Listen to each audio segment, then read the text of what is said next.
All right, dude, I gotta turn this down. We had the last person to use mic 3 was Megan Rice, and she's a little bit more soft spoken than me, so I don't want to be screaming at everyone. Is mine up? Yeah, you're dialed. Yeah. Good to go. Yeah, you're to go because we had to turn that mic down for a minute because Savvy was in that chair. Yeah, you've been gone for a minute. Been gone, bro. Yeah. How do you like your new house? I wanted to do the flashy sign. What if we had it on point every time we're flash on air?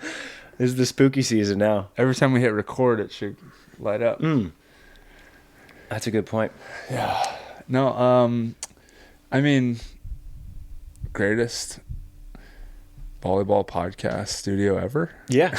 Dude, I was thinking about it. Well, because this is our six-year anniversary podcast. Yeah. Wild. Our glow up from the kitchen table is pretty solid. Dude, yeah. I like how we go slow, too, though. We didn't want to go straight from kitchen table to this. Yeah, we haven't rushed into anything. We're on basically phase number 4. Yeah, although our growth spurt this year has been pretty significant. Because I am happy about finally fixed the audio. Yeah, that could be a... We got a decent camera. We're done with the Mewhirter. Our YouTube's getting better. Getting better. We're on that same path. YouTube, improving it incrementally. This year over year jumps in audio and YouTube. This was like double anything we've ever had. Yeah, I'm actually really curious what the fans think about our World Champs coverage. Me too. And whatnot. Yeah. Because I thought it was legit. It was fun. It was fun having Frito. It was fun feeling like a real journalist again. Little media team. Yeah. Yeah. Because that's how I was telling Frito, like when I would cover college or high school sports, the newspaper editor would just be like, hey, it's you and this photographer. You guys work together. So I'd tell the photographer, hey, if this team is going to win, we need X, Y, and Z. Because they're most likely to be the stories. If this team wins, we need X, Y, and Z. Right. And then at halftime, we would sort of regroup and be like, all right, well, this is kind of a fun storyline developing. Let's just make sure we get one. Right. This could be a story down the road. Let's get this one. And so with Frito, I was like, this is our story for today, but I want these shots for B-roll later. And then we sort of moved on from there. It was fun. It's probably really helpful for him too. Yeah. To like have that direction within the storylines that are happening in the moment. Yeah. It's dope. It was super fun. It wasn't dope for me, but but I was happy for you guys. I asked Frito, I was like, is there anything that like we could have done better to make it better for you? He's like, well, Track could have stuck around a little longer. That's true. Because I think that was I didn't even get my test. exit clip. I know. He's like, I'll just catch you later. Yeah. He should have just filmed me after the match. I think Don't ask, just film. That's one of the funniest things is that when people aren't around the sport, they think that like when you lose, you'll hang around for a little bit. Yeah. And I think when you're younger and new to it, you will. But once you've been in it, man, you lose, are gone. Goner. Yeah. I mean, it's so different than it used to be. Yeah, you used to hang out, like you're excited for that night when you're out to like go party, and like there's usually player parties, and that doesn't even exist anymore. Even if I wanted to stick around, like granted now I have family and it's just you've been there, done that, but it doesn't even exist anymore. Yeah. And then that was an extremely depressing time. So it was like, check the flights. Oh, there's one. Okay, I'm on it. Let's go. Yep. Yeah. But that was sort of like I was telling some of our people who were commenting on YouTube and Instagram, that was kind of a beta test. Because I think international, that's not really sustainable for us to do just because it's expensive to fly Frito out there. But AVP, I think that something like that could be something we would do a lot more often moving forward. Somewhat doing it. Yeah. Instead of we centering it around me, we centered it around the storyline, the good story. Just a little bit of everyone. Basically the same thing we do with the podcast. Like whoever's hot gets the seat. Exactly. So I don't know, it could be fun. I was just giving myself the hot seat for as long as I could until you figured it out. Yeah, that's true. I was hot for a while. Been a little cold lately, which is what all the fan questions are about. That's all the fan questions. So, I mean, speaking of hot, you're on the hot seat today, brother. Let's go. All right, so you have a lot of questions. Most of them are along the same line, so I'll do my best not to give you any redundant ones. But this is from... Do you regret your decision? That's number one. Is it already? From Adu C knows. Do you regret switching partners this year? Nice. That's funny. I was actually joking. I mean, I figured they were all about that, but I didn't think the first one was that. First one. No, I don't. I think the thing that people are missing is like the why behind, like you have to like back yourself. If you do things for the right reasons, then you have to back yourself through the highs and lows, and like not give yourself these regrets and whatnot. It's so easy to look like, hey, Trevor's playing well right now. He would have played well with you, maybe. You guys would be in a better position. Right. Blah, blah, blah. But we were just in a like place where I needed change. Like I said, when it happened, I was like, I don't want to do this anymore the same way. I'm like, whether it's bored with it or I want to try new things and I want to see if I can grow and like take another step, which is extremely hard when you're already at the top level. And I hadn't done that internationally. So I took that risk for the right reasons at the right time. I think it was the appropriate time. So I don't regret the decision. Because I would want to, like in the future, I want to make decisions the same way. Right. Just because it goes south doesn't mean it's the wrong thing to do. Yeah. It was a risk no matter what. And Right. It would have been a risk going with Trev as well. But you definitely think about it. When Trev's doing good and you're not, you're like, Right. damn. Like, you don't deny that from your head. You know, you just kind of wear those thoughts while you're in your lows. Yeah. Which, for sure, this has been like the most frustrating, like, I guess most difficult emotionally, mentally, even physically. It's been pretty hard.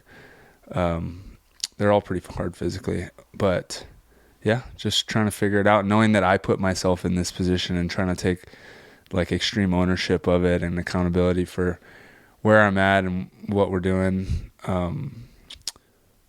It's super difficult. That's why I've been like not on social lately. Yeah. Which I feel bad about. I don't want to be the guy that's like, oh, I'm all over it when I'm winning and then I disappear when I'm not. Yeah. That's been at the top of my mind, but I just I can't do it. I've just been so like down about everything and just my mind's just trying to figure it out. Yeah. That I just don't have anything to say. Yeah. It's but I'd like to. I want to share my thoughts in this. That's why I was saying like I would have liked it if Frito just stuck around and filmed me while I was sitting there just depressed. Capture it, yeah. Because that's what's happening. Like, right. Take the truth. I don't really care if you film me. Yeah. I might not engage with you. I might not have it in me. But I do want people to know and see the lows and like understand that like this is part of it. Right. This is the other side of the highs. Yeah. It's so easy to go on social media when you're winning. Because everyone's like, oh, dude, you're awesome. You're this. You're that. You know what's crazy is I guess I'm good at not seeing anything because I hear multiple people, family, friends, even Chaim, I think, reads stuff. He looks, all the people saying this. And like, I keep having people tell me the people are saying that. I'm like, are they? Why are you telling me? I didn't know until I didn't even want to know. And I figure, of course, that like that narrative, this first question's going to be what everyone's thinking. But I don't go. Like, there's their vlogs and stuff. People are like and that's what, going crazy on, or what do they call it? Forums and stuff. Yeah, I would assume that Volley Talk. Volley Talk is the same. I haven't read that since high school. Probably me neither. People send me screenshots. I get a good kick out of it every now and then. That would be a bad idea for me to go on. Oh, dude, it's a bad idea for any actual player. Right. Yeah. To go on. I mean, it's a bad idea for anyone. Yeah, to go that's on. true. Because they'll take anyone's name you can search and like they've talked about you. Oh, right, yeah, as a player. for sure. That's hilarious. It was really funny. After the first morning of commentating of World Champs, I go down and I was getting breakfast with Clayton Lucas, the head commentator. It was just me and him who were there. And it's him and one of the sort of like director of content guys at Volleyball World. And Clayton was like, dude, a lot of people thought you did a bad job yesterday. And he was laughing. I was like, where do you even find this? He's like, it's everywhere. I was like, I never look. I'm all right. Yeah, what? I was like, as long as I get messages from like, it's really funny because I ran into Valentina Guittardi's dad at a cafe. He was like, dude, thank you so much for commentating. Like, love what you do. And then Melissa Humana Paredes' stepdad said the same things. Like, we love it when you commentate. It's like, if the players and the families of the players like when I'm on the mic, that's what really matters. Those are valid, to me. yeah. Like, that's the feedback that I'll take and be like, thank you. Right. But if it's like some random person I don't know, it's just like, dude, this guy is terrible. Johnny XXO Wild Man says, like, right. All right. Yeah, it's interesting. Yeah. What else we got? Let's see. A couple questions. Yeah. Are Try and Cam going to divorce? That one's from Kick-fil-A. Kick-fil-A. Yeah. Nice. Soccer player that likes Chick-fil-A? Must be. Maybe. Divorce. I love how we call it that. Mm-hmm. No, we're not going to divorce. We're going to stay strong. We're going to go to family therapy. No, we're just trying to figure it out. We had just a lot of like external things going on and like, it's not like luck, but we haven't been able to put everything that we need together in the right way. So we still haven't seen the product that we believe we're capable of. Yeah. And we still believe it's there. So we're going to just keep going at it. I mean, there's not really any other options. No. Because there's a couple questions here, and where they're just like, are they still going for the Olympics? Are they still going for Paris? Right. Is Paris still a goal? Like, it seems this one guy, Del Thrush, said, it appears Olympics are out of the question unless a miracle. But that's just mathematically so far from the truth. Yeah. Because, I'll let you answer that one. Yeah. Like, you guys, like, you're slightly behind now. But with how many events there are in 2024 before the Olympics, or at least how many there should be relative to last year's schedule, we just have to be an Elite 16 team. Like, get on the Elite 16 tour and become a main draw team. And if we do that, there's a good chance, depending on how Trev and them do, that we'll be in the running of it. And this is not the position I wanted to be in, not the position I expected to be in. That's why I've been so distraught, and I had to like fully like reset my brain of like, okay, where am I? What do I want to do? And if I was out of the race, I wouldn't be playing right now. I'd be done for the year for sure. Yeah. Like, this isn't, I'm not traveling for nothing. And yeah, I mean, I'd be rethinking everything, starting from scratch. But I looked at the points after Worlds, and we're still in it. I still have, my body's feeling as good as ever. I feel like I'm playing as good as ever, not all around, because I'm not in sync with my partner, and my blocking hasn't felt good, but I'm right there at the edge of like playing my best. Yeah. So that's exciting. And then I also need to fight this year to get back into the higher stipend and health insurance for USA, which when I looked at that, I was like, all right, that's worth my time to go back, because I need health insurance for me, my family, and then the stipends, the travel support and all that I really need going into next year if I want to have any chance at all. And then we also have to put ourselves in position to potentially make a run next year. So this year is not really about catching up or getting the lead. It's putting ourselves in position to be able to do that next year. Yeah. So like for the fans, just like one really good finish for Trev and Theo, and a pretty bad finish for you and Kamer does not. The race is far from over. Like the women's U.S. race, like I'm putting a stamp on it, like it's done. I mean, you got even though Betsy and Julia could very well be a top 5 team in the world, they have to be a top 3. They got to be a top 3 team.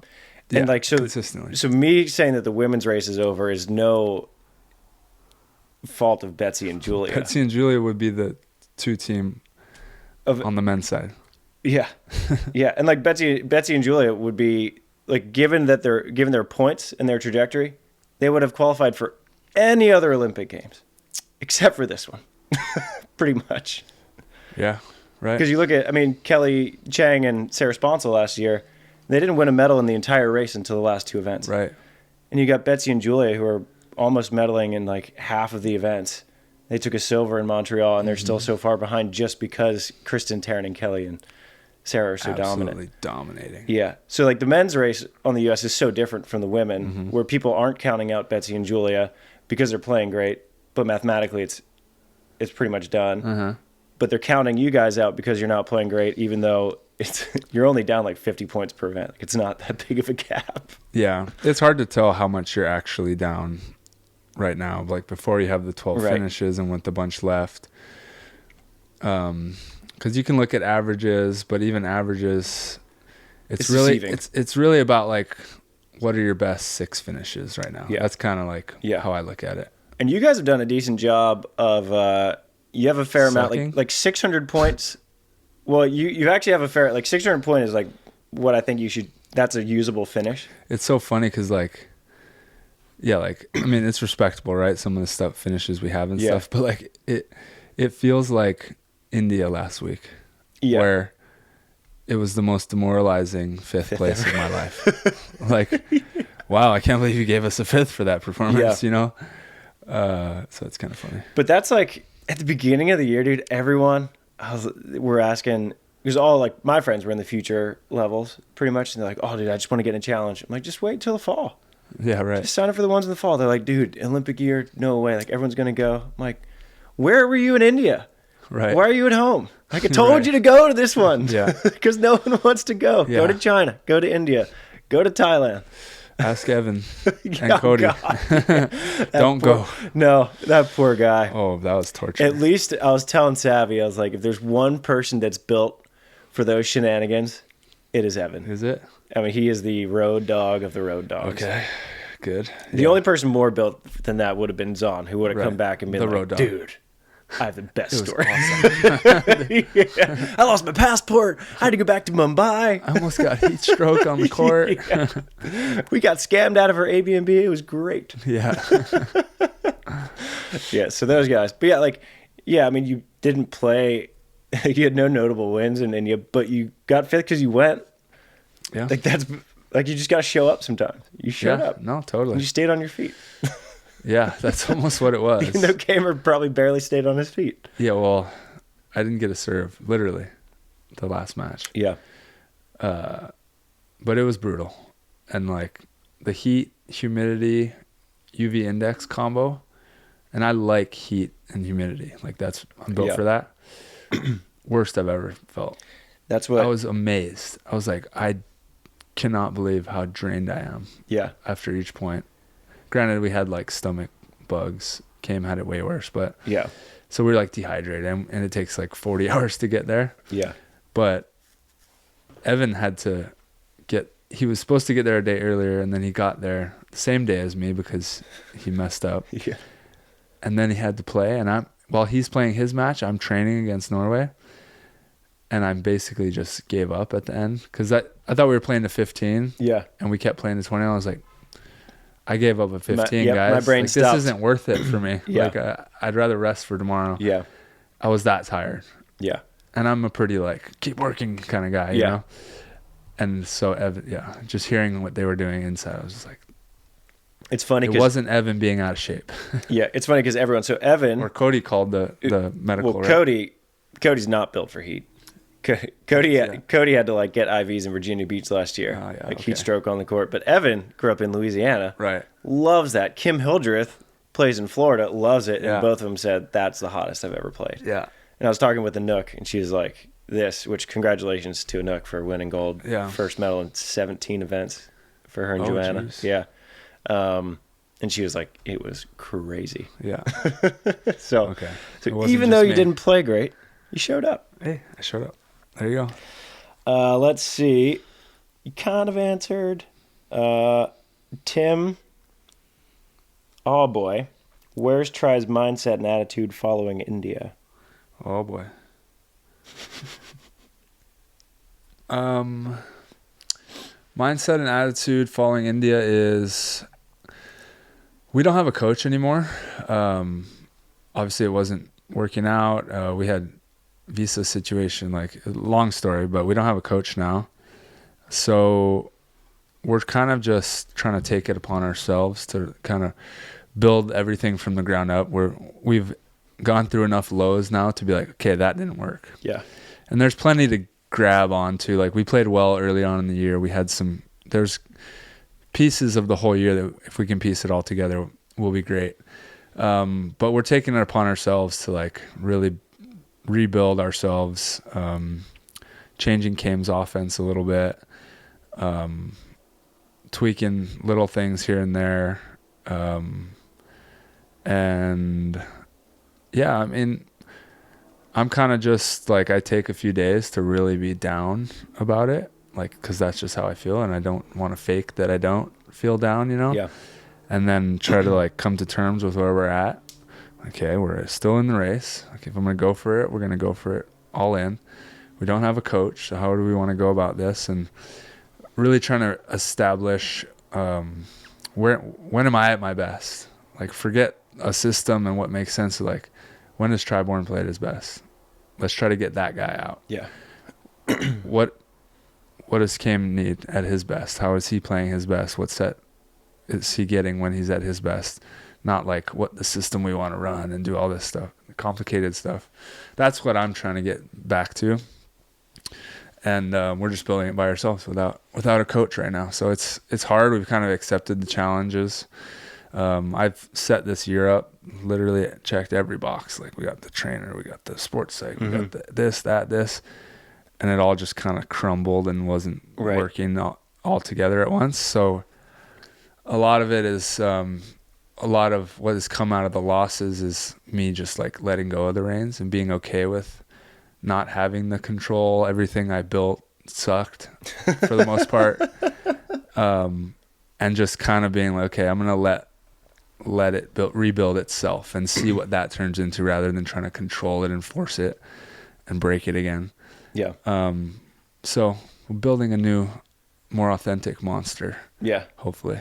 Starting from the ground up. Yeah. And I won't lie, like, I'm still stressed out as hell. Well, this travel schedule is just insane. Wild. With not feeling good. And they're sending us Mexico, Kim's stomach's wrecked. Then we go straight to India. Well, that place will wreck your stomach. Fly 40 hours back. Yeah. Now we leave in a few days to China. China will wreck your stomach. Oh, yeah. Fly back. We're supposed to go to Thailand. We got to figure out if we're going to actually do that. And then fly back. And then you're supposed to go to Philippines. Yeah. And then there's a NCAA playoff in between that. And then we'll have to miss my first week of my Hawaii vacation if I win that NCAA and go to the Dominican. So it's a bit stressful right now. And I'll admit it. And I'm just marinating in it and owning the lows so that I can learn from it and then own the highs later. Yep. We'll get you off the hot seat. I do have one question. This kind of occurred to me, is that you've had 3 partners pretty much your whole career. Right. You had Hayden, Trev, and now Chaim. Yeah. And Hayden and you and Trev started out really well. Like, you and Hayden won your third tournament? That was a Grand Slam. Yeah. And then you and Trev won your second tournament, and that was in Kinjo. Right. And how has it been not having like such a hot start? It has to be a pretty different experience. Yeah. No, it's definitely a unique experience. I think we came in, if you remember, with me and John, I'm nobody. Yeah. John wasn't on the world tour. Right. So 0 expectation. And we could only surprise ourselves. You have John, who knows exactly what he wants, and me, who knows I'm willing to do whatever he needs. So it was very no expectation, honeymoon phase, with me having a ton of energy, coming off playing pro indoor but not beach, so nobody knew me, but I still was willing to square off against these guys. So kind of the perfect storm. With Trev, 0 expectation. I'm coming off 2 years sick.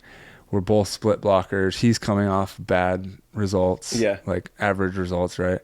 With, I think it was Mayer at the time. We didn't even think it was going to be that good. We were just like, let's just finish the year together, because why not? Play with my buddy. And then we just set each other and sided out well, and then figured out defense. And so 0 expectation. And things just clicked. And then with this team, completely different. make the partner change in the off season.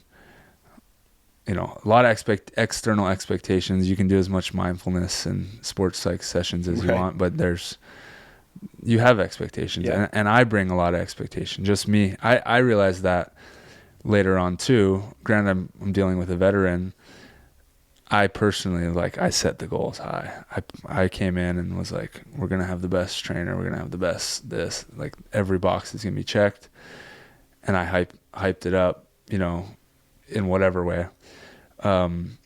I like to put a lot of pressure on myself to the point where, like, I'm scared. Yeah. Because that, like, makes me play better. I think that's why hopefully I'm able to play better in bigger games, because it's like, wow, this is like, it's got my attention. Right. It's a big thing to take on.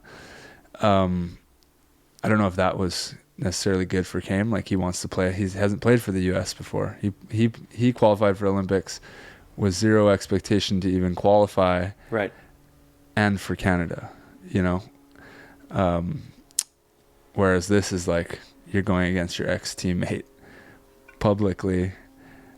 There's another team ahead of you. You're going, like, there. You guys don't talk as much. You don't eat dinners together anymore on the road. Like, it's the American qualifying vibe is much different. Yeah.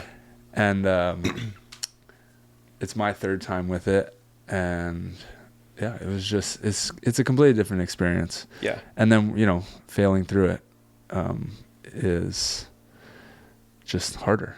And then we had plenty of injuries and whatever, you know, not injuries to the extent where I'd say we've been unlucky, like more so than normal team, but like, yeah, for sure, setbacks and all kinds of stuff that have been less than ideal. Yeah. The coaching situation's brutal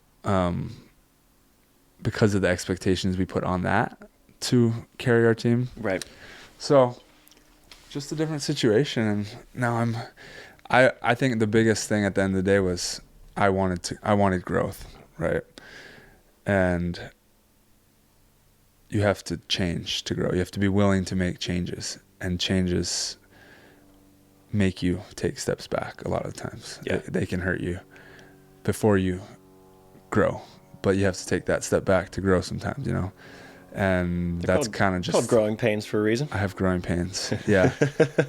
But, you know, maybe I felt stagnant before, right? Personally, doing things the same way with the same guy, with the same this, that, same approach. The approach that the team wanted going into the next year, same.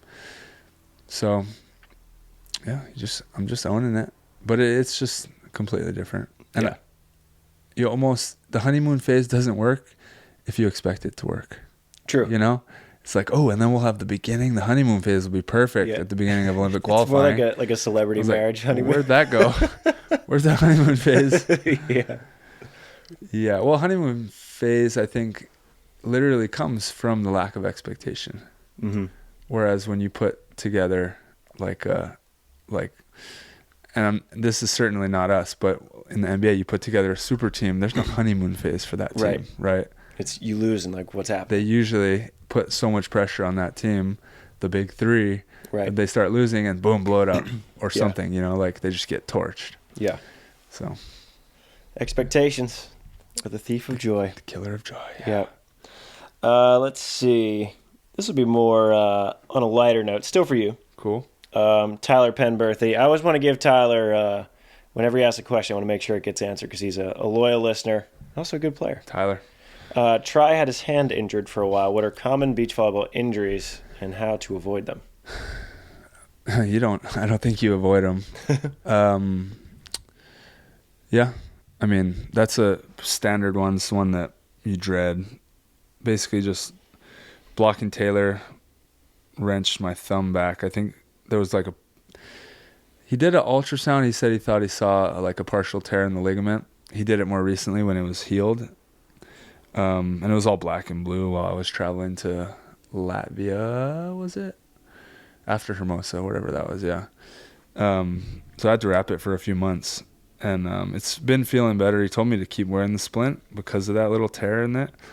But I was like, well, I'm losing with the splint on, so I'm not wearing it anymore. Yeah. But fingers is a big thing, usually for blockers. Once you do it once, like ligaments and tendons take forever to heal. So you just have to, like, you're almost like looking at it like, well, that's going to be taped and hurting for the rest of the season. Yep. And you just accept it. And then by next off season, you kind of like forgot about it. And, and then open yourself up to another one. Yeah, that's why when I was hitting balls off your block today, and I just, whenever I'd hear one go off your finger, I was like, oh, you're real sensitive. Sorry. Been there. Yeah, no. I know. I've seen some coaches pop some people's fingers pretty bad. Leandro broke my thumb. Oh, really? Before 1440 Huntington. Oh, shit. It hurt so bad. Luckily, it was my right thumb, but still, like mentally, I was like, dude, yeah. And then hand setting. Yeah. I was hand setting and like pulling. Luckily, there's no rules on the FIVB, so I could just chuck it. As long as it's out fast. I started flicking it with like my 4 fingers, and I hate it. Like, I don't like setting ugly. Yeah. But yeah, I had a perfect set at Worlds that got called. I was like, I hate you, ref. It's like no spin. I looked at it in replay. Yeah. Didn't drop. It was high, but it was like over my shoulder. Yeah. Flicked it. No spin. Perfect. Called it.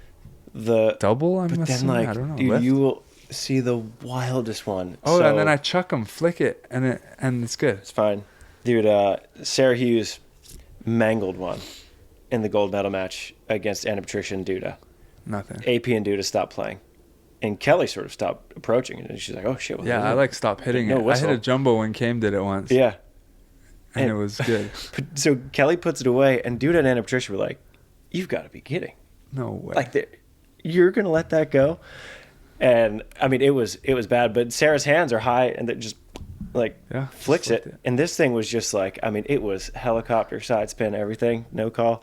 And like, I was commentating the match, and we're like not supposed to be hard on the refs, and Clayton was like, "Listen, whether you think that was a bad call or not, you do have to finish the play." Yeah. And credit to Kelly and Sarah. But yeah, like at this point, you just have to finish every play. Because I've seen calls where I'm like, and I'm commentating, I'm like, guys, I don't know. I don't get it. And there are calls where there's no call. I'm like, play on. Yeah, no, you got to be right. Luckily, it's the weirdest thing. It's like I can't see the set. Mm-hmm. Like I'm never going to be the guy, whoa, call that. For some reason, right. Like, because when I'm blocking, I think, I'm like really I never low. know. Yeah. But everyone else is like stops and like is like, wait, was it? What happened? Yeah. Which I think is good nowadays because I don't get distracted. When you see like a helicopter like that, you are like, hey, I gotta play. And sometimes I've seen it where the team will stop playing, and the ref I feel like makes a late call because they're like, oh, that must be real bad. Right. Yeah. Like, I expected the ref to call it right after Anna Patricia and Duda completely stopped. Yeah. Just because they stopped. Yeah, refs are human for sure. They definitely have their like uh-oh moments, and then they have to decide in the moment, am I going to backtrack or just stick with it and not let them talk to me? Yeah. Did you? It's so bad. Did you watch the replay of the McKibben? No, not yet. So they put up 4-man or whatever. Yeah, so they put up the first one. It was Taylor, Rangieri, and that seems that's a cheat I code. forget who. Lucena. Yeah. And then it was Miles, Partain, Andy, Jake and Rosie. And Sander swipes one off Benish, but they said that Andy got there first, so that Sander was like, "Now I've never seen a blocker win that call." Yeah. And then Maddie and Riley did a great job having the argument. They filmed it, put it up with the video. The next call, they called Jake on a foot fault before it even was out of his hands. And Maddie and Riley put up like a little title thing. It's like epic makeup call. That's so good. It's hilarious. Yeah, I've actually heard people talking about now how they're going to, like they're trying to figure out the change of the rule on the swipes and stuff. Because it used to be like, if it goes out on your side, then probably it's your point. Yeah. Which is like not true all the time. No, because you can punch it through. Yeah, you need to make a decision as a ref and like see what you saw. But they're trying to do something on that now, and I'm scared. I'm like, I don't know what you're supposed to do. Like, I've just seen it. Offense wins every time. Well, then the redirect. Like when I first started playing, the redirect over the net you couldn't like just slam dunk and Right. redirect and throw over here and like. Now I think you can do anything now. Yeah, you can do whatever I you don't know. I like panic because I'm like, I don't know what's legal. Dude, it's funny. I used to reach over and, I mean, if I can reach over with one hand and just Kong block and grab it and dunk it, I'm gonna do that. Yeah, but I've got called on that. I've seen so I want to go back and look at the stats and see if people redirecting if it's actually effective, more effective than just like blocking. No, people panic and freak out. Throw it out of bounds. Yeah, they throw exactly. it like and they just throw it right to someone. Yeah. Like I've seen so many people throw it into the net on their own side, throw it out of bounds. Like the redirect. Andy Banish is great at it, but I have seen people get wild with it. Robbie did it. Seidel did it in our match in India. He just tapped it out of bounds. Dude, no, it's not good. Dumb. When I try to do it, I feel uncomfortable. Like it's not a good play. Yeah. And I am awful at it. JM, when I was playing with him, he's like, you gotta stop. He's like, just punch it. Yeah. We did like 20 minutes of him just one-handed and fucking slam dunk. Yeah. If you're allowed to, I don't really know.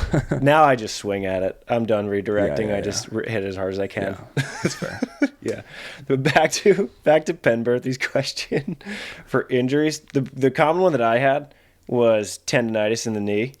That's very common. Yeah. I have tendinosis at this point, which is a step past that. Yeah. And for years. Tendonitis is probably the jumper's knee. It's jumper's knee. That's probably the biggest one. And then more like a shoulder tendonitis in the same way, where you just get a grinding in that biceps tendon or something. Yeah. I mean, for the knee tendonitis would help me a lot. I started working with my trainer now, Nathan Michaels, and we do a lot of like ankle flexibility stuff. Getting like knees over toes. Yeah, that's the biggest trend right now is kind of the knees over toes. Yeah. Vibe, and it's like loading. Like that's what I had to change in my routine a bit this year, was just loading, holding kind of heavy loads where I'm stretching that tendon for long periods of time, allowing it to like elongate with tension. Apparently that's how it heals and strengthens. But that's generally the volleyball injuries. Like some blockers get this crazy like trap. Me and Theo have had it for years. It's like this crazy trap, chronic neck everything tension. is like up here. Yeah, and then my collarbone, like my clavicle where it meets over here, is like just crunchy and uncomfortable for like the last 12 years. So that's crunchy. I don't know if not a great word you want for a bone. No, yeah, and it pops out every once in a while. I got a rib that popped out over here this year, and it's just a new thing apparently. Damn. Yeah, I have a rib. Anyway, so some blockers I think get that. Phil had oh gosh, what was it called? I think it was like a nerve or a vein getting like impingement. Blocked. Yeah, like I think he had to get like a surgery kind of thing. He had a blood clot. It was like a blood clot. Yeah, there's a name for it, but basically from all that overhead stuff, you're just like pinching all this stuff. Yeah. Yeah. So if you want to get fixed up, Tyler, hit up my boy Nathan Michaels. He's on Instagram. Very responsive. There you go. All right. You're off the hot seat. You're good. I was feeling it. So on to a couple questions about the AVP. Bet the Beach. Why doesn't the AVP use YouTube for broadcasting anymore? Good job with the Instagram, by the way. Bet the Beach. Yeah. He's been solid. Fun stuff. First off, just precursor to that, we don't know why the AVP makes their decisions. We never really talk to them. So these are all our opinions. Disclaimer. They don't tell us anything. Yeah. From my point of view is that broadcasting on YouTube, you're just not, there's no money to be made in it. I mean, the finals, a lot of the finals when they were broadcasting on YouTube, we're talking like a good one was 50,000 views. Right. And the general advertising rate is $6 per 1,000. So you're talking about like $350 or $35, whatever that is. Like the McKibbins are making more money. Yeah, for sure. Off of editing a video than the whole AVP would make putting up like a legit match. Yeah, so small sports in general I talk with Kent about this all the time. They're in such a tough spot in terms of TV because you don't get enough viewership to cover the production costs of like an ESPN or an NBC, but you also don't get enough viewership to cover the cost if it were a subscription. Now, I think Volleyball World is doing the right thing by packaging it in with indoor and getting all those viewers. And I think that them being lumped in with a bigger product is I don't know the numbers behind it, but I would think that that's far more helpful than a beach-only app. And then YouTube, there's just no way you can be monetarily successful. Unless you did a really bad production value. Yeah. Right? Or then the other way that the McKibbins have been on forever is not streaming anything. Film and edit. And doing a really nice post-produced product. Which you're not going to do for a whole tournament. Right. So you run the whole tournament secretly. Or you just make people go. Right. And you just make them show up. Yeah. And then you get a lot of spoiler alerts. Yeah. And I was talking with Miles Partain's dad about this, where we were like, sports are the one thing that it's really valuable to watch in real time. Right. Where a TV show, if you miss it... Even our family's not going to wait like a week for the edit. Yeah. And to find out. Yeah. Like you'll get the super fans are going to watch for sure. No question. Right. Like they'll wait a week. And if it's really well produced, I don't know. I mean, like F1 fans watch Drive to Survive even though they know the races. So you'd have to add something. You have to add something into it. But a random girl off the street will watch Drive to Survive because of the human story lines, not because of the actual races. Right. Yeah. So I don't know what the answer is. I mean, everyone is like, oh, it's so simple. Like just put it on YouTube. It's free. All right. Well, the AVP is going to lose their hat on it. It's not free to make the content. Right. And, then you have ESPN Plus. Well, I don't know what the deal with ESPN Plus was, but I cannot imagine the AVP was in a money-making situation with that. Yeah. So, like, the TV thing is really difficult because someone's got to lose money. Yeah. It's either going to be the network or it's going to be the AVP. Or you're going to put it on YouTube with really low quality. Yeah. Because you can't have the sideline cameras and the replays and all that. And then fans are going to be like, this is fucking Bush League. Right. Yeah. I don't know. Because then, like, if you want to do a really low budget thing, I'm sure fans would be happy because now they're watching. But how do you sell that to a sponsor? Like, how do you get an airline, a credit card company, a car dealership, like the big sponsors that you want? Like, they're not going to put their name on something like that. You know what I mean? Dang. So it's hard. It's not as simple of an issue as I think a lot of people make it out to be. It's really complicated. Yeah, but it is. If the AVP is able to get that right, I mean, then you get the trickle down. Because I mean, that was like the start. I read this great book on the English Premier League, and they were just really, like, guys were making like $800 a year playing English soccer, and then once it got on TV, Sky Sports, Rupert Murdoch, it just went bananas from there. So if you can like find a way to make that work, I mean, that's your ticket. Yeah. I mean, the money's silly in TV. It's hard to compare with a soccer fan base, though. Very. Yeah. Yeah, but it's not as easy as people would think. An English soccer fan base.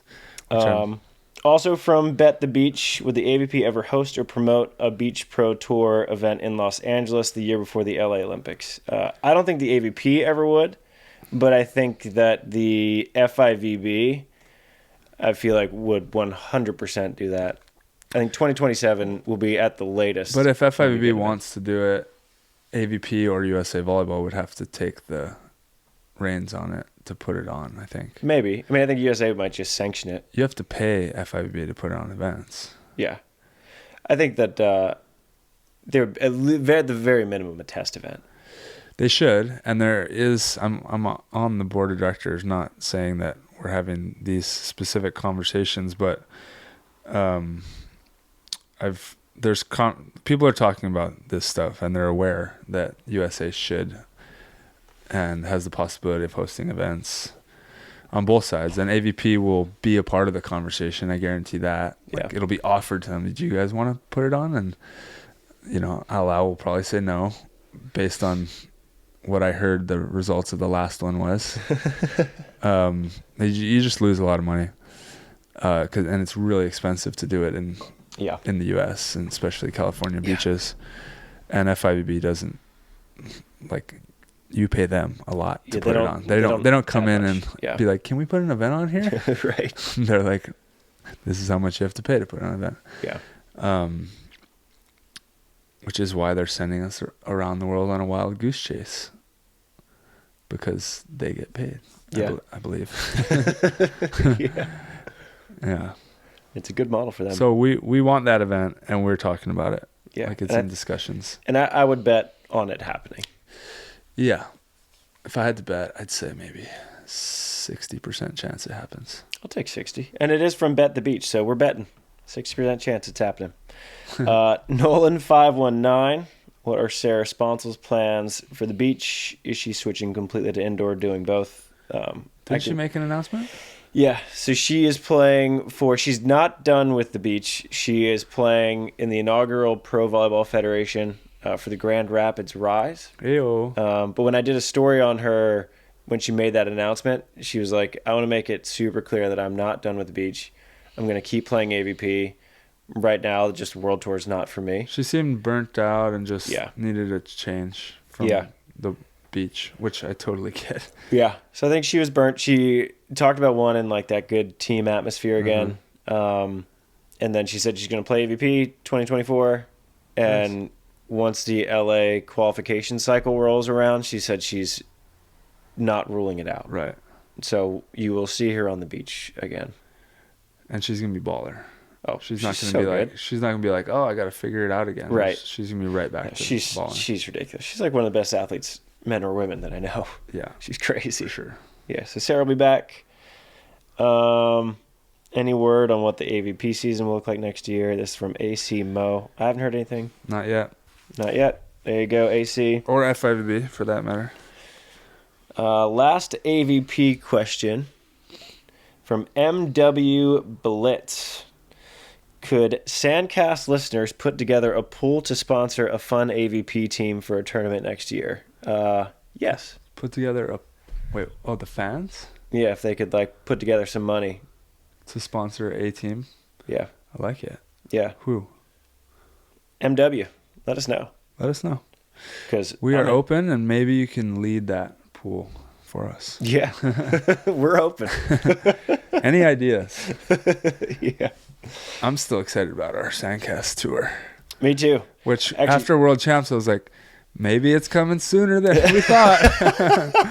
And actually, Libby Schneider, I'm still who open, I lovingly call Libby Sanchez, she is the Missoula, Montana contact that I have, and she was like, what do we have to do to get you guys out here? No way. Just let us know when to come. I have some connections with Missoula because my sister played soccer there. No kidding. University. Grizzly. Go Grizz. I don't know what the hands are. Are you serious? For is it Montana State that's out there? University of Montana, I believe. Or is it University of Montana? The Grizz. Okay. Yeah. So that was where I stayed at Libby's parents' house, and University of Montana was right there. So everything in that town is like, my buddy Grizz. played football there as well. Yeah. I got some connections. Let's go. So hey, honestly, I've always wanted to go there. Yeah. So Libby, we're being dead serious. Let us know when a good time is. We're working around international schedule, and if tries in the Olympics, maybe we postpone, and if tries not the Olympics, we'll figure it out after the qualification cycle ends and we need a morale pickup. I'm trying to exactly. I'm trying to figure out too, like, how much taking time off and like having a little more balance during this process could be helpful, so maybe we make time during all this to go make some SANDCAST trips. I don't know. We'll see. So I'm in. That'll be it for the AVP questions. Bet the Beach also wants to know how many years until men's beach becomes an NCAA sport. I'll take that one. Forever years. It'll never become one as long as Title IX is in place. If you want men's beach, it'll be NIA or nothing. It's just the way it is. Sorry about it. Until then, follow Weber versus Westcliff University. International. This is, I'll also take this one real quick. LC Delco asked, are there any scenarios where the USA gets 3 women's teams in the Paris Olympics? No. Nope. Sorry. 0 also, scenarios. Hughes and Chang didn't get the berth. Everyone asks that. Correct. But like Travis said earlier, they already... Yeah, they didn't get it, but they did. So, like, they won the bid for USA Volleyball. Yes. USA gets to choose who gets that bid technically, but let's be honest, they get it. And so, like, in this scenario, so say Betsy and Julia just run the table in 2024, and they surpass either Kristen Tarrant or Kelly and Sarah in points. USA, I asked Sean this question at the beginning of the year, anticipating something weird could happen, and he said it'll come down to points. So if Betsy and Julia have more points at the end of the qualification cycle than Kelly and Sarah will not go to the Olympics. And Kristen and Taryn have to pass Kelly and Sarah as well. They've already? Yeah, they already in passed Olympic points? Yeah. Oh. So Kristen and Taryn are still number one. Track. That's insane. Yeah. So we have it's Duda, Anna Patricia Duda, Kristen Taryn, Kelly Sarah. So yeah, Betsy and Julia, if they can pass them, it's their spot. Yeah. But we cannot get 3. Yeah. And speaking of Betsy and Julia, from Renee Crolius, what is the right mindset for those still in the fight for Olympic qualifications like Betsy and Julia? Yeah. What is the right mindset, Travis? I mean, I think just keep developing as a team. Like, they're freaking good. They're tied for number 10. Mm-hmm. That's unbelievable. And it's just... Really? And I mean, I think that... one of the better things for Julia to do is to get her knees right. I mean, she's always had like knee issues. Mm-hmm. So I think they're not signed up, as far as I know, for any of the upcoming challenge events. They might be for some elites, but just keep building as a team. I mean, Julia's just in her 2nd year as a professional, which is crazy. That is wild. I think just focus on Julia's development. Betsy's like so freaking good and such a veteran. Yeah. And if they just keep, I mean, I think they're 2 of the most improved players in the world right now, because Betsy's always been pretty elite, but last year, like Kelly Chang, I think, was sort of the more superior player in that partnership, and now it's Betsy who's like kind of bringing Julia up. And I don't know, they're an awesome team. I think just keep developing as a team, and if the Olympics are in the cards, then I mean that means that you've done something spectacular. Yeah. And if they're not, then you're Manhattan Beach Open champs. Like, you're clearly a great team. Yeah. In these situations, there's the 2 things is expectation and comparison. Those are like the biggest temptations to like fall under, and like they compare themselves to the other 2 teams, they're going to feel bad about themselves, you know? But if you just look at the controllables and you doing what was on the table for you to do, like there's a lot to be proud about for them. It's a lot better situation than I'm in, maybe? I don't know. Actually, I don't know what's a better. Hard. Well, you've been in their shoes before. I actually wouldn't want to. That's true. I mean, you've been in their shoes twice. Yeah. I'd rather be in my situation. Currently. For sure. Yeah. And it's, so from my perspective, I don't have to be top 2 in the world to qualify at this point. It's insane. If I'm one of the ladies, I'm like, how do I get Virgin Islands? How can I compete for them? Exactly. Get me out of here. I know. I think also I have an easier way of doing this because I'm not trying to qualify for the Olympics, but there's so much more in the sport than the Olympics. For sure. Like, you just won the Manhattan Beach Open. Right. Like, Betsy and Julia are a badass team. Yeah. They're awesome. So if you look at it, and that's what I think Taylor Crabb is doing a great job of like, he lives an awesome life. Like, his job is to be a professional beach volleyball player. Yeah. He does it. It's whatever you want to make of it, right? Yeah. Like, what drives you? Like, come 100%. I mean, I'm the one always saying like the Olympics is just not good for our sport in a lot of ways. You know, as good as it is, it's definitely not good. Yet I'm the one out here going crazy and doing everything I can to qualify. Right. Because it's what experience do you want? Yeah. And what's the biggest challenge, or what? Not the biggest challenge, but what's the challenge that's worth it for you? You know. And for me, that's always been the hardest thing to pull off. So for me to like attack that goal again, knowing that it's not like, this isn't how you go and make as much money as you can. Yeah. This isn't how you stack up wins necessarily, and try to be AVP Team of the Year as many times as you can or whatever, you know. But it's just like really difficult goal for me, and it's the experience that you get just in that 1 week, just of being there, and then the rest of your life. Like my life already changed because now I'm an Olympian, right? Right. Like it really did, more so than me having a good season or a good 2 seasons even. Right. Like I'm literally the rest of my life, I have that label, which is also like an ego thing that everyone's always going to be petting your ego. You have to like be like, you're not that cool. Check yourself. Like it's just a label. Like remember you're just a sub. Like, but it's that thing that's worthy of it for some people. Whereas like Taylor, I completely respect. I mean, he went for it, and then they got in a bad position and it wasn't worth it anymore, you know? But yeah, it makes perfect sense. Be like, no, I'm not going to let this thing run my life. I'm going to be totally good doing volleyball the way I want to do it. And I'm like jealous that I can't do both and I have to pick one or the other. But like, this is such a big challenge that it's like, I choose that one. Right. The other one sounds more fun, 100%. But like, this is the challenge I chose. So I think that's like what you have to look at when you're looking at the Taylors versus the us versus, you know, anyone else. Yeah. Like Phil said, when Nick was trying to tell him, come back for 24. And I texted him like, you're not actually thinking about it, right? Yeah. Before this partner change. Yeah. I'm like, cause you know, he's like, I'd rather kick my teeth in. Not worth it for Phil. Right. Even though he had a shot at it, it's like he'd rather kick his teeth in. Yeah. It's so funny. Yeah. I love Phil. Yeah. But you kind of answered. This is from Ethan Greenberg. Anyone know why the Taylors didn't play in India? Because they were getting paid to show up to play fours. Yep. And they're going to go to Thailand probably. It sounds like they're signed up for, I think, Thailand or the Philippines. Yeah, they're probably just trying to put themselves in position to have a good world tour next year and get into the USA stipends and all that. Yes, I think they had an opportunity to get paid to play volleyball, and that's what their job is. Of course, they picked Thailand to go to. Sure, they have plans afterwards.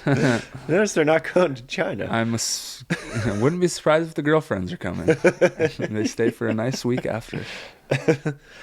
So we're at about almost an hour. We'll do maybe 2 more in-depth questions and some quick hitters. Norway, these questions crack me up, dude. Matt Buffum. Norway isn't winning every tournament this year. What are teams doing to beat them? I've gotten so many hilarious messages. I'm not saying that Matt is doing this, that like Norway's reign is over. Like, Norway is so far ahead of every other team in the world still. They're dominant. They're insane. If you look at like Czech over the last 3-4 weeks, maybe. Yeah. Then you're like, Czech's dominating the world. Yeah. Sustain it for 5 years and then you get. Yeah. Yeah. I mean, I think it's just. They're still dominating. When people. Anders. There's no draw. Like World Tour players don't get a draw like and react the same way as they do when they draw Norway still. Yeah. It's still like, oh, okay, this is going to be rough. If it's Prusik, Schweiner, if it's anyone else, Germans or whoever, Sweden, you're just like, all right, let's go battle. Yeah. Norway, you're like, never beat them. I think when Anders came on the scene, no one had ever blocked like him. Ever. Yeah. It was a mixture of Phil and like a small blocker. Yeah. And I think that 5 years later, now a lot of other blockers are starting to try to block like him. So I think people are just having a little bit more experience playing against an alien. Yeah, no, for sure. When I first played against him, same as Phil, I hit one ball and I'm like, oh, like that was a good hit. Yeah. I guess you can't do that anymore. Same with Anders. I hit a, like from the middle, crossbody, extremely sharp, back to my line, far away. Like, I'm not going to let this big ass block touch it. And he stuffs it. I was like, okay. Yeah. That was different. Like, I saw where he was. I just didn't think he could reach over there. Right. Got to play different.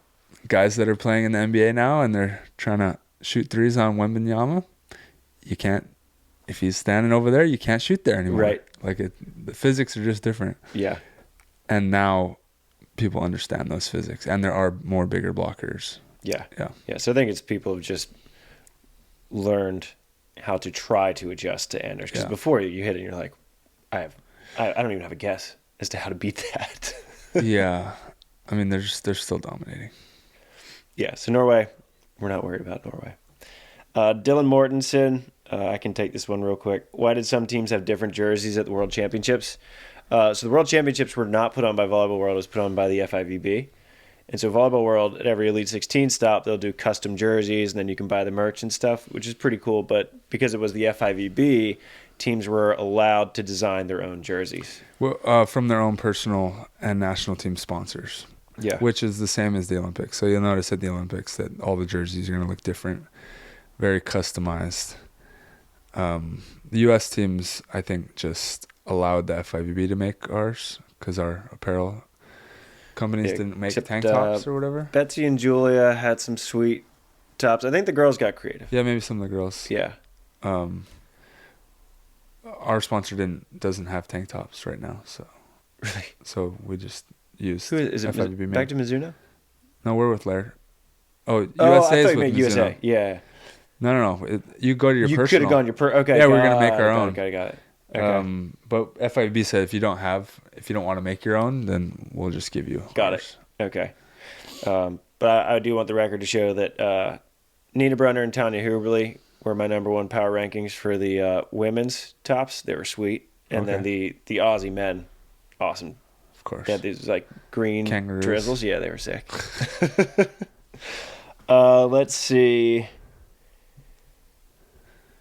We've already done some prevention tips.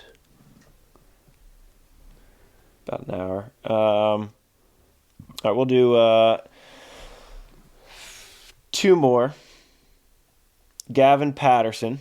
We used to ask this question a lot, then everyone said the same answers, but we're getting a lot of new listeners. So what advice could you give to a young team aspiring to play on the AVP someday? Yeah, we haven't asked that one in a while. Yeah. 1, read Playbook of Champions, and that's not even just selling it. Yeah, actually. It tells you everything you need to know in there. That's all the codes. advice from all the best players who have pretty much ever played the game. So start with that. Yeah, that's actually the cheat code book right there. I think if you're in California or Florida or something, go watch better players. California, go out and watch the pros practice. Hang around, shag balls, do that kind of stuff. Trying to get reps with play with people that are better than you.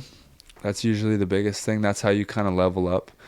You step out on the sand with people where you're like, wow, like I'm not as good as them, and then one day you realize that you are as good as them, and then you realize you're better than them, and then you're teaching yourself that you can grow and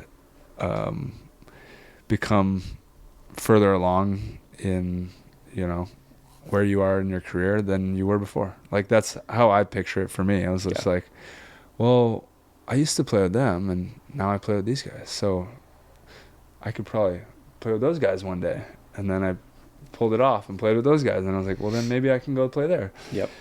And you just keep proving to yourself that like you can keep growing. So play with people that are better than you. Yeah. And I like, so Gavin, this is why we stopped asking this question, because this is the answer almost everyone gave verbatim, is play in every tournament you can. Yeah. Because when you play in tournaments, the sheer number of reps you get is insane. Like I played my last tournament of the year was a CBVA in Santa Cruz with my brother-in-law, and he hadn't played in like 2 years because he did a Mormon mission. Yeah. So he was out, and we played 3 matches of pool play, 4 matches of bracket, and that's 7 warm-ups. It's a lot. Right. So you're peppering, you're passing, then you get your gameplay. We ended up winning, which is hilarious. It's like he was a B-rated player, great sandbagger, old Jakey. But you just get so many reps, and then you will play against players who could then one day be your partner in the next tournament. And you meet people and you network. That's true. And so Jake, who is now starting to go to college, he's now getting recruited to Santa Cruz because we beat the head coach of Santa Cruz, No way. Jake Landell. Yeah, and he was like, I would like you to get him. He's like, let's make sure we get each other's contact info because he's really good. Right. Like, awesome. Like that stuff will happen. That is crazy. Yeah. That's good a things good happen point. when you play tournaments. On the beach side, it's for sure. You play against people, and then they're at the lower levels. Everyone's just trying to level up. Yeah. So they're constantly calling each other, and you got to be out there, putting yourself out there. Yep. And get Playbook of Champions. Yeah. All right, last question. Denise, you asked a great question, Denise Austin, but it's too big for the scope of our time. So we'll go back to Renee Crolius. What's the best way to support our favorite players? What's the best way people can support you? I mean, supporting us is supporting SANDCAST. I think, supporting things that we're pouring our time into, trying to grow the sport, trying to create entertainment. Like if I make a video or anyone makes a video and you like it, you're like, that was a really entertaining piece of content. Like, I enjoyed it, share it. Because that's what's going to allow us to keep doing these things, keep growing the sport, which therefore we can make a living within it.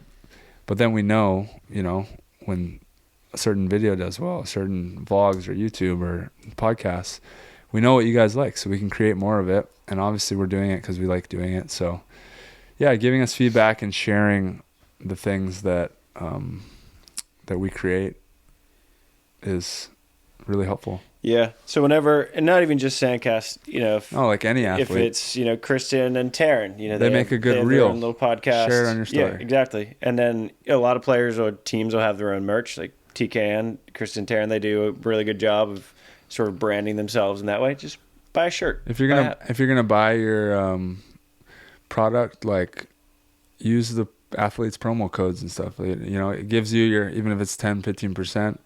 A lot of your athletes are getting kickbacks off that. And then those brands are like, well, you're selling product. So it's not even about the $5 that they might make or the $1. Usually it's probably like a few cents. Right. But that brand is then seeing like, wow, this person's selling product. Yeah. So we're going to keep supporting them. Yeah. That and bring someone who has never been to a beach volleyball tournament to a beach volleyball tournament. Ooh, so that's true. That's one of the better ways to get people to like our sport is it's a great sport to watch in person. Yeah. Like, people are hyped when they get to sit courtside. Yeah. No matter who they are. It's so fun. I was talking to OB about that, and he was like, we're not doing stadiums. We're just, bringing everyone in for the force thing. He's like, I could bring Elon Musk and bring him to a beach volleyball tournament, and people just treat him like another guy. Like, they're not going to be pitching him on investments and stuff. It's just going to be like, oh, Elon, you want a beer?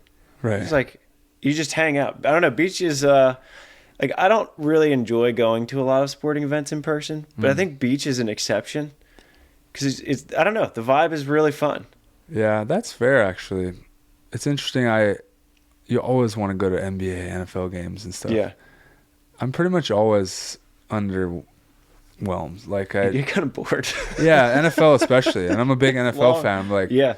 Those of you who haven't been to NFL or like, I mean, even college football, like, I always left at halftime. Yeah. It was just like, it's fun to go like once. Yeah, that's just so slow and like, yeah. And I'm a football fan. Yeah. Basketball's a little better, but like, it's uncomfortable seats. And right.